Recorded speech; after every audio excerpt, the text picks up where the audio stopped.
નમસ્કાર, જય હિન્દ. હું દિનેશભાઈ માતા, એડવોકેટ, ગુજરાત હાઈકોર્ટ, મંત્રી, કચ્છ જિલ્લા કોંગ્રેસ સમિતિ, ઉપપ્રમુખ કચ્છ આહિર યુવક મંડળ. આ સામે ગોવર્ધન બ્રિજ છે, બાજુમાં જેટલા પણ બેરિકેટો લાગેલા છે ચારે બાજુ, આ બાજુ છે, આગળના ભાગમાં છે, આ સાઈડમાં છે, કારણ કે ચારે બાજુ ખાડા છે. અને એક તો આ રસ્તો આમ સીધો હતો તો પુલિયો પણ 4 મીટર આ બાજુ બનાવવામાં આવ્યો છે. આ બાબતે તંત્રને અનેક વખત આ બાજુ પર જો આ ખાડા પડ્યા છે આ જગ્યાએ, અને ચારે બાજુ બેરિકેટો લાગેલા છે.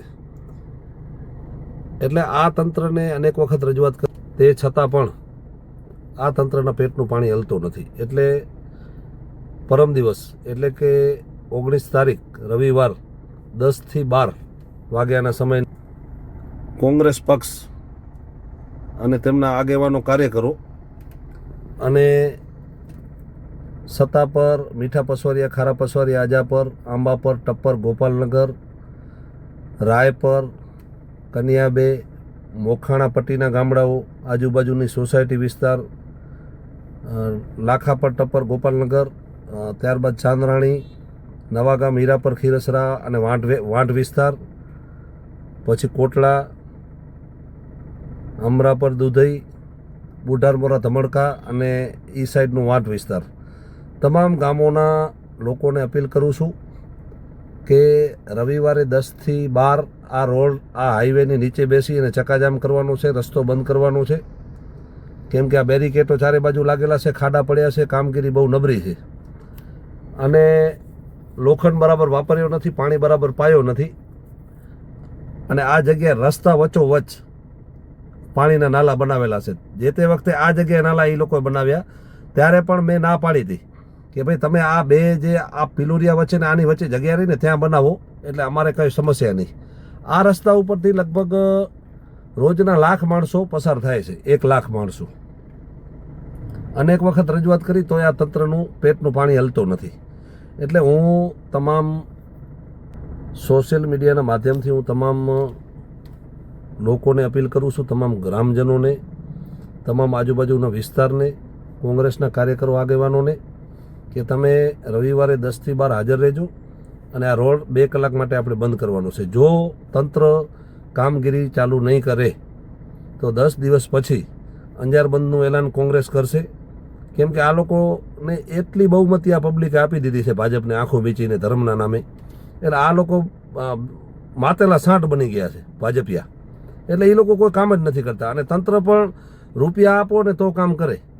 બરાબર, આ પરિસ્થિતિ છે. એટલે હું તમામ લોકોએ રવિવારે જોડાજો બંધના એલાનમાં. કદાચ મારી ધરપકડ થાય, કારણ કે અમુક મેં મેસેજ નાખ્યો એટલે ફોનો આવ્યા છે મને કે ભાઈ તમે આ કામ આ ન કરજો, નહીંતર તમારી ધરપકડ કરશું. એટલે મેં એ લોકોને જવાબ પણ આપ્યો કે ભાઈ તમે ધરપકડ કરો તો મને કાંઈ ફરક નથી પડતો, પણ પબ્લિકના કામ થવા જોઈએ. અંજારની પબ્લિક તમારાથી થાકી ગઈ છે હવે.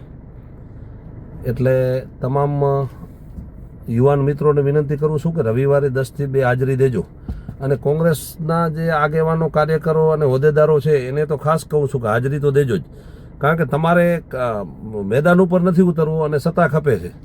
બરાબર, કોંગ્રેસ શાસનમાં નથી આવતી એનું કારણ એ છે કે કોંગ્રેસવાળાને રોડ ઉપર આવીને કામ જ નથી કરવું. ભલે હું કોંગ્રેસી છું, હું છતાંય કહું છું ભાઈ આ વિડીયોને વાયરલ કરજો એટલે બધાને ખબર પડે. હું કોઈને ફોન કરવાનો નથી કે તમે અહીંયા આવીને આ પ્રોગ્રામમાં જોડાઓ, કારણ કે આ મારા ઘરનું કામ નથી. આ પબ્લિકની પીડા છે, ને આ પબ્લિકની પીડાને વાચા આપવી એ એક વિપક્ષ તરીકે આપણી ફરજ છે.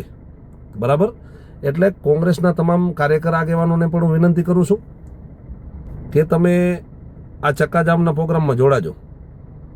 બરાબર, ચારે બાજુ હાલત બહુ ખરાબ છે. હું તમને આગળ બતાવું. આ જુઓ તમે, આ બાજુ ખાડો છે, આ બાજુથી કોઈ ખાડામાં પડીને જાય ને એટલે અહીંયા બેરિકેડ નાખેલા છે. આ બાજુ ખાડો, નાલા ખોલા છે, અહીંયા પણ બેરિકેડ નાખેલા છે. આમાં ગટરના ઢાંકણા ઢાંકી ગયા છે ને અહીંયા બેરિકેડ લગાવેલા છે. બરાબર, આ પણ બેરિકેડ છે અહીંયા. સામેની સાઈડમાં બેરિકેડ, આ સાઈડ આખામાં બેરિકેડ. એટલે હું તમામ દુધઈ પંથકના ગામોને વિનંતી કરું છું કે આ રોડ ઉપરથી આપણે નીકળવાનું છે. આ બેરિકેટોની અંદર ક્યારેક આપણે ઘૂસી જશું, આપણા પરિવારવાળા ઘૂસી જશે. બરાબર, અને મોતના મુખમાં ધકેલા છે. એના કરતાં આવી અને વિરોધમાં જોડાજો. જય હિન્દ, વંદે માતરમ.